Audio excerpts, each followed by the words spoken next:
હું તને પ્રાર્થના કરું છું. શું કહું છું? સંપત્તિ નથી માંગતો, સત્તા નથી માંગતો, બીજું કાંઈ નથી માંગતો, પણ હે જોગ માયા, જ્યારે જરૂર પડે ને ત્યારે મારી લાજ રાખવા આવી જાય.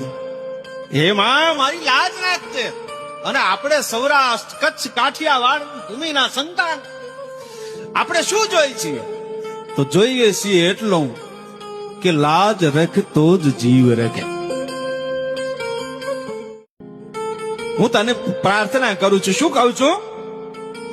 સંપત્તિ નથી માંગતો, સત્તા નથી માંગતો, બીજું કાંઈ નથી માંગતો, પણ હે જોગ માયા, જ્યારે જરૂર પડે ને ત્યારે મારી લાજ રાખવા આવી જાય.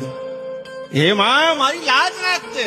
અને આપણે સૌરાષ્ટ્ર, કચ્છ, કાઠિયાવાડ ભૂમિના સંતાન, આપણે શું જોઈએ છીએ? તો જોઈએ છીએ